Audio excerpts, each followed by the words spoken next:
Bem-vindos ao A Voz Publica, o podcast. O podcast que desmonta as engrenagens do poder para entender quem controla o nosso presente e qual futuro estamos construindo. Política ganha voz.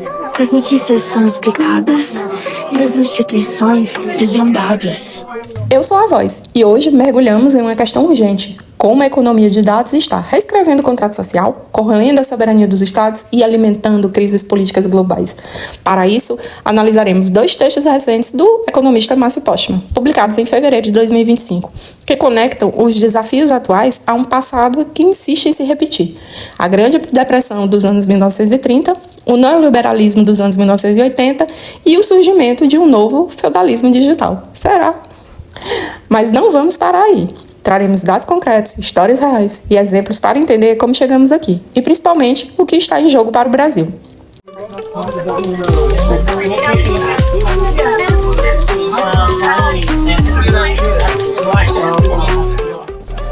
Preparem os fones, este é um episódio para escutar, refletir e agir.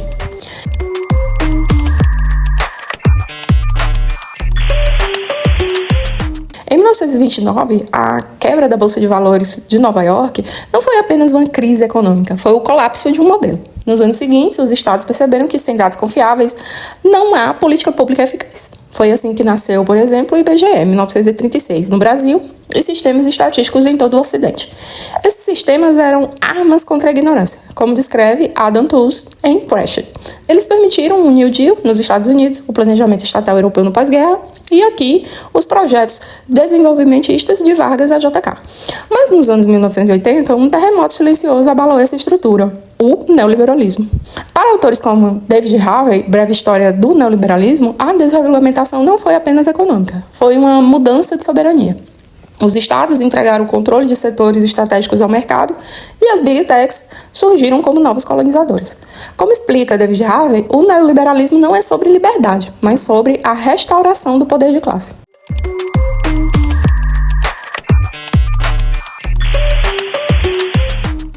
Enquanto isso, na periferia do capitalismo, o Brasil vivia sob a égide do Consenso de Washington.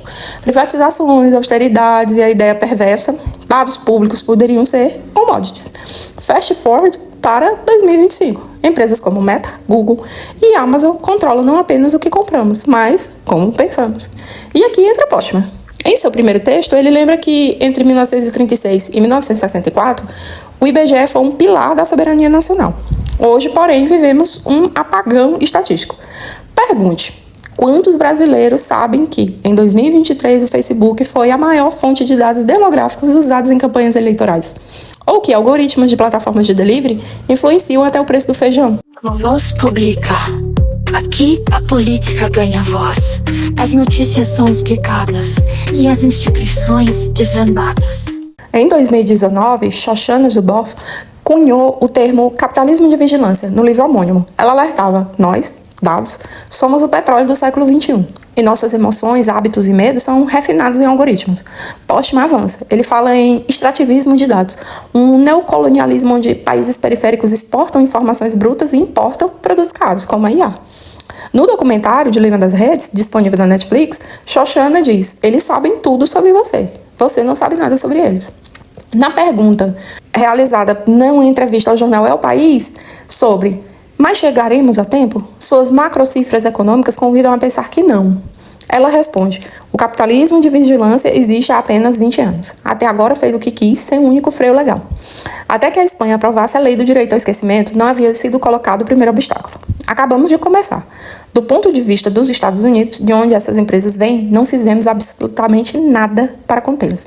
É muito importante que agora se esteja começando a pensar em como fazer.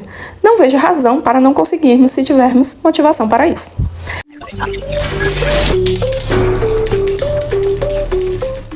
E aí, né? Como isso aconteceu? Vamos aos fatos. A maioria dos nossos dados estão armazenados nos Estados Unidos da América.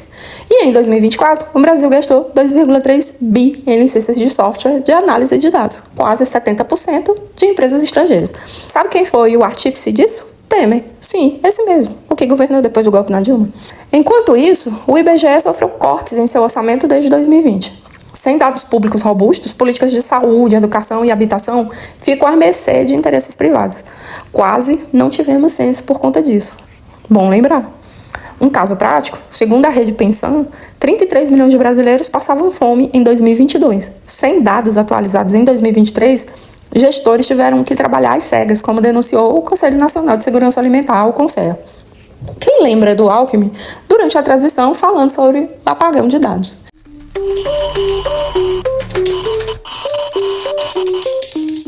E não é só isso. Postman menciona o tecnofeudalismo, um sistema onde poucas corporações controlam a infraestrutura digital, nuvens, satélites, cabos submarinos e cobram pedágio por cada byte. Como o feudalismo, mas com CEOs no lugar de senhores de terra. Como explica Sérgio Amadeu em Tudo Sobre Todos, plataformas como Facebook e Google são estruturas de poder que reconfiguram a esfera pública, controlando não apenas a comunicação, mas a própria percepção da realidade. Um risco direto à democracia.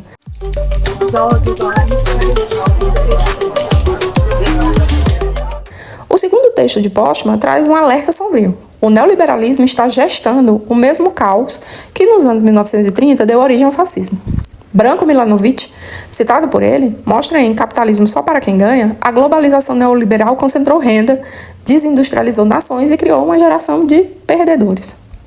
Enquanto o neoliberalismo aprofundava a desigualdade, os Estados Unidos assistiram a um fenômeno devastador: as mortes por desespero, entre aspas, overdose, suicídio e alcoolismo, que elevaram a mortalidade de adultos brancos sem ensino superior em 58% por overdose e 36% por suicídio em estados como Ohio, dados do CDC de 2023.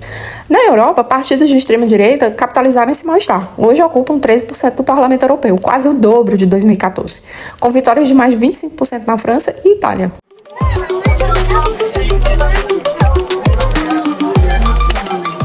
E qual a conexão com os dados? As plataformas monetizam a raiva. O documentário O Dilema das Redes mostrou algoritmos privilegiam conteúdo polarizador porque gera engajamento e lucro. Nas eleições de 2022 no Brasil, 40% dos tweets políticos foram impulsionados por apenas 2% de contas automatizadas, pesquisa da FGV. Christopher Wylie, ex-funcionário da Cambridge Analytica, revelou em entrevista ao The Guardian que a empresa usava dados para explorar os medos individuais dos eleitores. Se alguém temia imigrantes, direcionava uns anúncios com notícias falsas sobre invasões. Era uma máquina de radicalização. Analistas comparam essa tática a infernos personalizados, onde cada pessoa era bombardeada com conteúdos hiperdirecionados para gerar medo e ódio.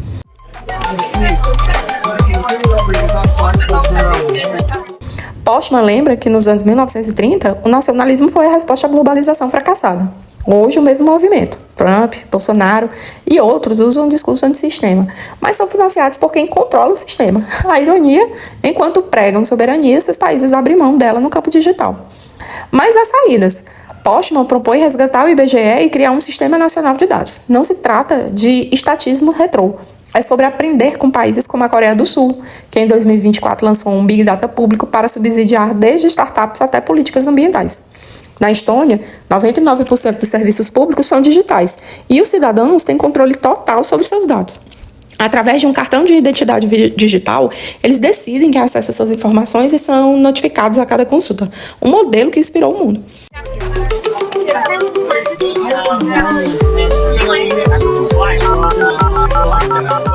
Para isso, precisamos 1. Regular as Big Techs, via regras como o Digital Markets Act europeu, que limita monopólios e garante competição justa. 2. Investir em infraestrutura soberana, modernizando o SERPRO, realocando o satélite CIGID-C para uso civil e formando 20 mil cientistas de dados até 2025. Facinho, né?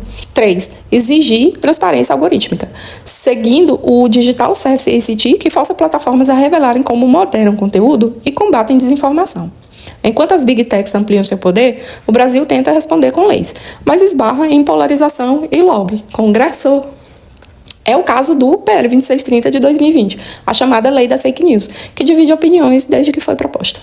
O projeto, que tramita desde 2020, tem pontos polêmicos. Do lado positivo, exige que plataformas como Facebook e YouTube removam conteúdos ilegais em 24 horas após decisão judicial e combatam contas falsas. Também obriga a divulgação de como algoritmos recomendam conteúdos, uma inovação crucial para frear bolhas de ódio e desinformação. Do lado negativo, críticos temem censura. Quem define o que é discurso de ódio, ONGs alertam que, sem clareza, a lei pode ser usada para calar vozes dissidentes. Além disso, multas de até 10% do faturamento no Brasil podem inviabilizar startups nacionais. É o que os críticos dizem, tá? E por que o PL 2630 está parado? A resposta é uma combinação explosiva. Primeiro, pressão das Big Techs. Meta e Google gastaram milhões em lobby contra o projeto, segundo o relatório da Transparência Internacional Brasil de 2022. Perdão, gente, mas o dado é da bendita, tá? Perdão por usar. 2. Guerra ideológica. Enquanto a esquerda vê a lei como antídoto contra fake news, a direita a chama de censura 2.0. 3. Falta de consenso técnico. Como regular algoritmos sem engessar a inovação?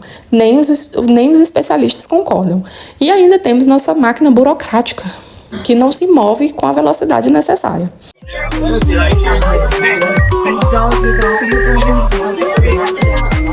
Enquanto o Congresso trava, o Tribunal Superior Eleitoral, TSE, assumiu a dianteira. Em 2023, fechou acordos para plataformas para remover conteúdo fraudulento nas eleições.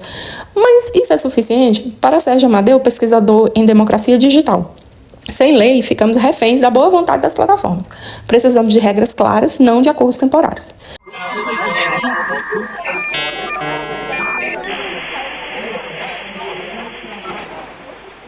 E atenção! Soberania digital não é isolacionismo. É fazer como a China, que mesmo é um modelo que dos liberais para lá e até uma certa esquerda chama de controvérsio, desenvolveu seus próprios gigantes. Alibaba, Tencent, sem depender de Silicon Valley. Lançou o DeepSeek com um custo infinitamente menor do que as concorrentes e causou um abalo na Nasdaq que fez ações despencarem. O Brasil tem a 5ª população conectada do mundo. Por que não liderar uma agenda global de dados para o desenvolvimento? Em 1936, o IBGE surgiu para responder uma pergunta: quem é o Brasil? Quase 100 anos depois, a pergunta se repete, mas as respostas estão sequestradas em servidores de corporações. A crise descrita por Postman não é sobre tecnologia, é sobre poder. Quem decide o que é verdade? Quem define o que é prioridade? Se deixarmos essas respostas nas mãos de algoritmos, a democracia vira um código-fonte aberto para o autoritarismo. Em 22 de fevereiro de 2025, Elia Jabu fez a seguinte postagem no X. A noção de tecnofeudalismo é uma das maiores saladas teóricas do momento. Uma moda que não resiste a uma leitura atenta dos clássicos. Monopólio e tendência à renda não é novidade. Leiam os clássicos. Não sei se o nome importa, tá? Uma excelente discussão, mas por hora fico alerta. Eles sabem tudo sobre você e você não sabe nada sobre eles. Este foi o A Voz Publica, o podcast. Nossa voz é coletiva. Até a próxima!